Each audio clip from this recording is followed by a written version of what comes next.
Hey guys, it's Graham. What's cracking? This is my review of Eruption, the latest in a line of posthumous collaborations released by the Crichton estate. His wife Sherry. I realize I keep saying like his widow Sherry, and it's like I thought about it today, and it's like, why don't I just say his wife? Like, obviously the man is deceased. Anyway, she's been the curator of his collected writings since he died, and she's released a couple of books of his. Some of them have been collaborations. There was a sequel to the Andromeda Strain, for example, that I think that was co-written by Daniel H. Wilson, who's got a PhD in robotics.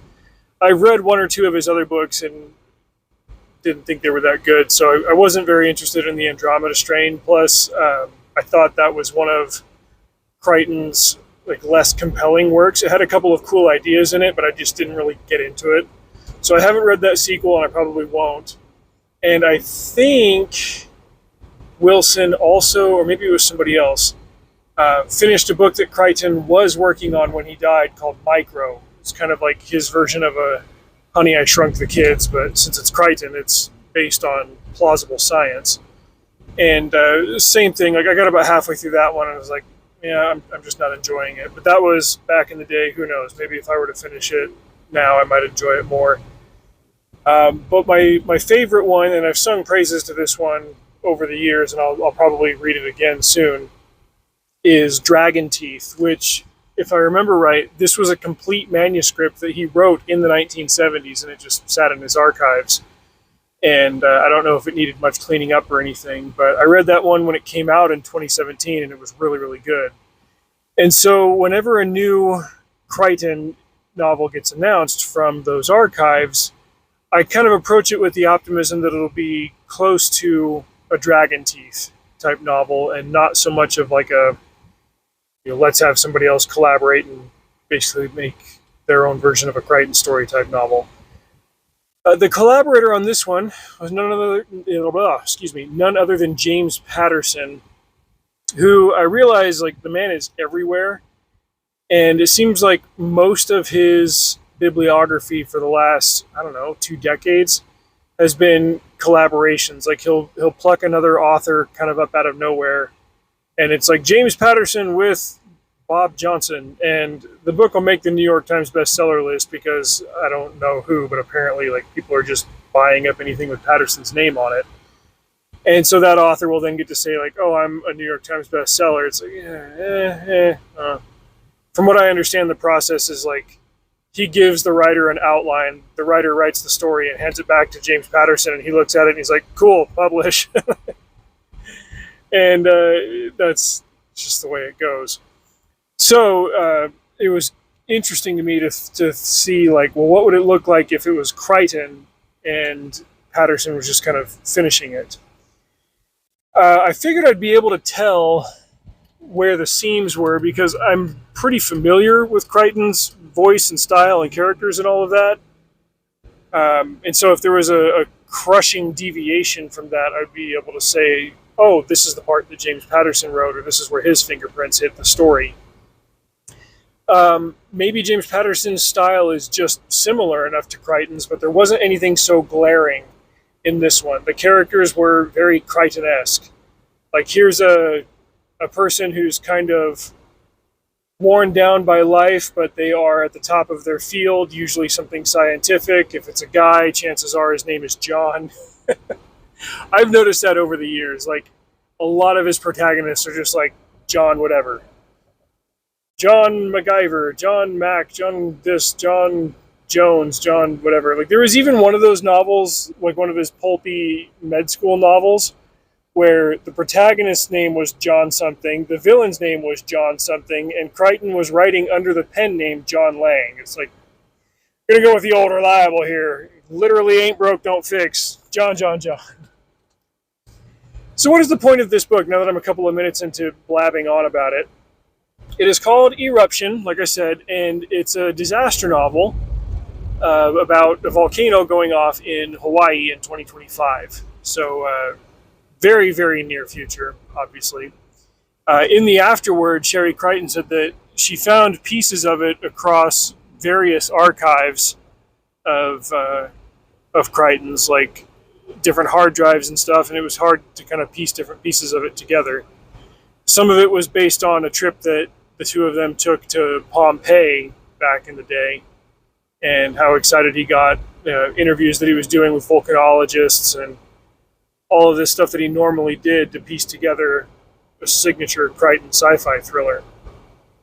But here's the problem with a disaster story, especially like a big natural disaster type thing. If the whole point of it is to get through a natural disaster, like what's the dramatic angle? What are you really writing in that's more than just like, oh, there's a massive storm coming in and we survived the storm?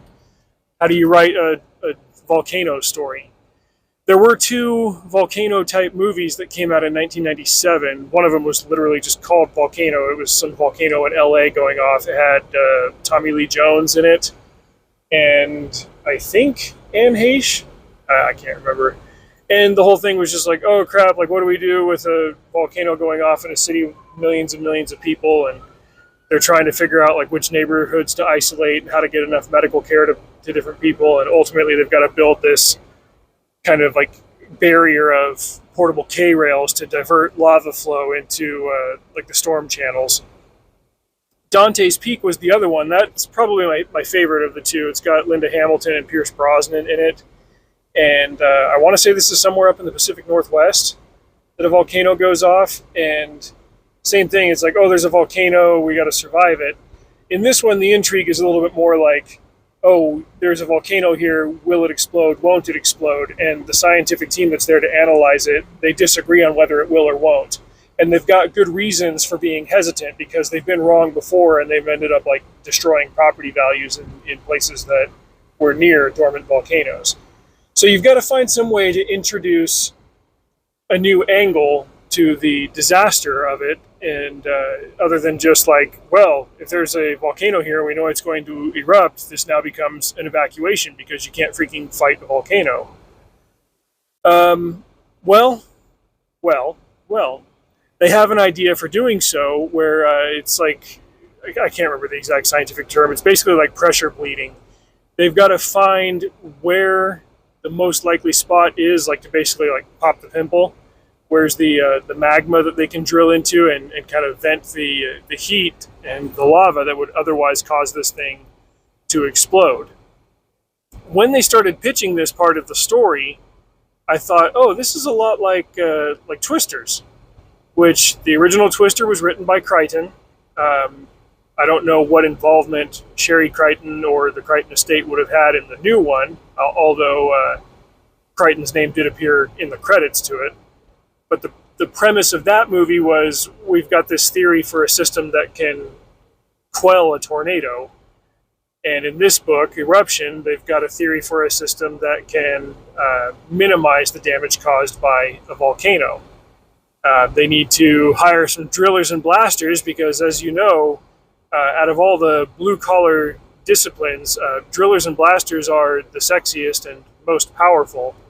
And probably the coolest too, like 100% steal your girl energy. So they bring them in to drill their mark and put in some explosives in the right spot. Well, why are they doing all of this? There's an added factor to beef up the tension. It turns out that there is a super hazardous waste repository site in Hawaii that is starting to leak. And the material has degraded and decayed over the last several decades, and basically if a volcano hits it and releases it, it'll cause like a worldwide plague that will like super destroy anything herbal. Like it's this massive herbicide on steroids, and if it destroys all plant life, all animal life is not far behind it. And they're like, oh, okay, now you've got the tension up, now you're working against the clock, now you've got scientists in the military and some idiot YouTubers doing helicopter stuff trying to get views for their volcano chaser channel. I'm like, I keep getting reminded of things in Twisters, nevertheless. I will admit that I almost quit reading this story around the 25% mark because it had such a slow start and I was not all that interested in it.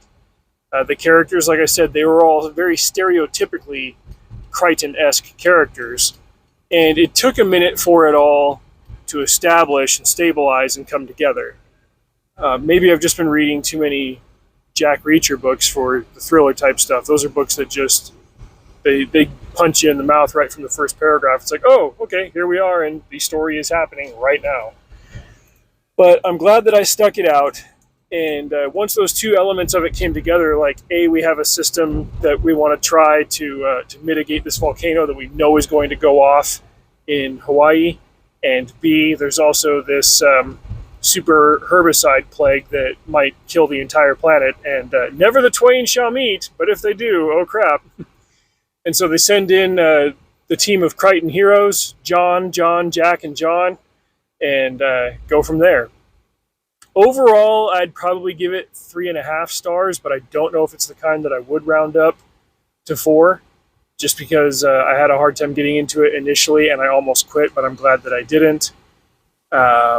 Content-wise, it was lower on the scale of profanity. There was still like a smattering of F-bombs throughout, but it wasn't so intense.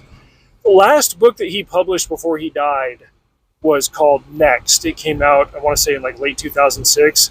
And that one was just like pedal to the metal, super hard R-rated as far as content goes. I'll probably have to do a different review of that book to get into it. But I've always got it at like the most extreme end of what hard content looks like in a Crichton novel. It's like, okay, is it 70% of a next? Is it 90% of a next? Or is it next? No, like there's no like sexual content in this one or anything, and he's pretty sparse with the language in it. So other than that, there's not much else going on. There's a little bit of like, oh, holy crap, like this viral plague thing busted out and it killed somebody. It's not like it gets graphic in the descriptions of like, oh, it turned their guts to liquid and then turned them inside out and then they exploded. It's like you get descriptions of what the symptoms are, but it doesn't do it gratuitously. So overall, it is a recommendation. It was good. It's not the next Dragon Teeth, but it's better than other books in this vein that I've read of the Crichton trunk novels. So give it a look if you are interested. Till next time, drive safe. See you out there.